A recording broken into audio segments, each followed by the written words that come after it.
Hi, I'm Pierre Hedary. Today we're going to do a brake pad replacement on this 1987 190D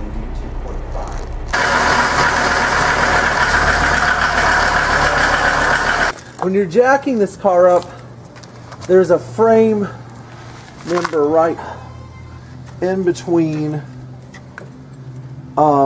this front is.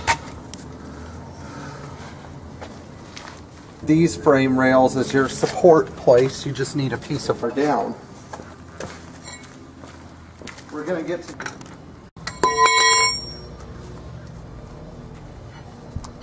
Comment on the brakes?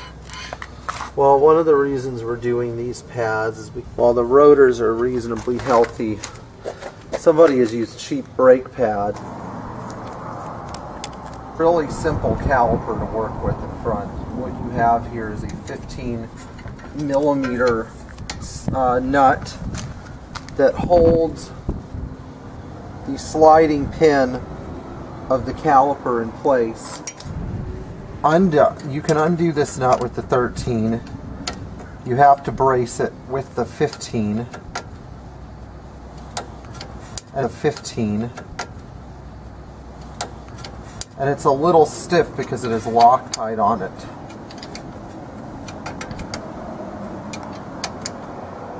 I'm using a giant clamp. You don't necessarily need a clamp this big, but what I'm doing is I'm using the giant clamp to compress this piston. The piston has to be compressed so that the new brake pads can fit in.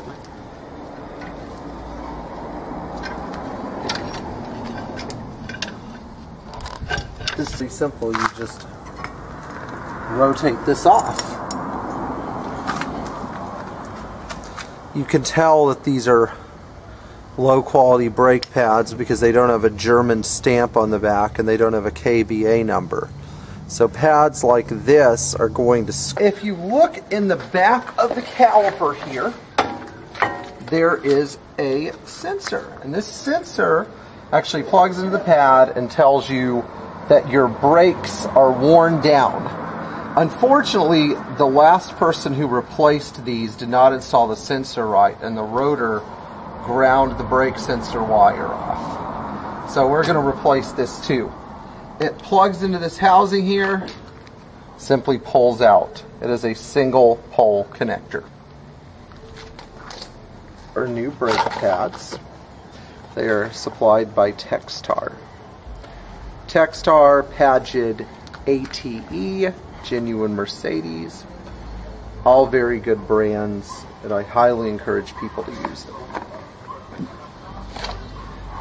Now, these pads are secured inside their little cage such that they fit in a slot. But before I could put the pads in, I have to apply something called anti-squeal paste.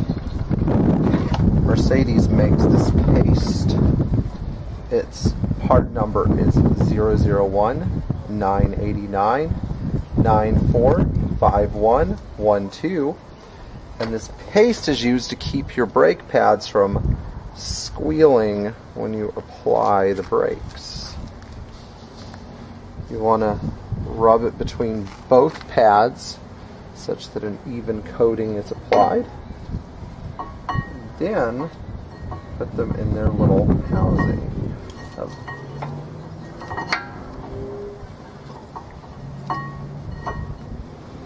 Now, to accentuate this further, you can see that the housing fits the brake perfectly, and what you have is some spring tension against the brake pads to push them forward.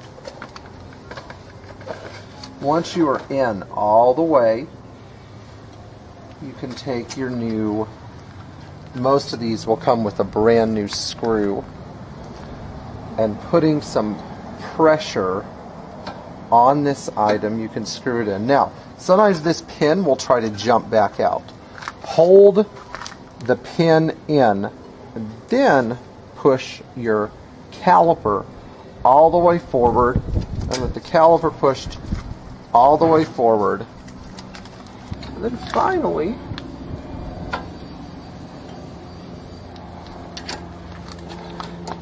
you can tighten up your set screw. I paused. That nearly completes your reassembly of the brake caliper. Now we're going to put the wheel back on. Putting the wheel back on can be a little bit tricky. That's why Mercedes has a tool for it. It screws into one of the bolt holes, and it helps you line up.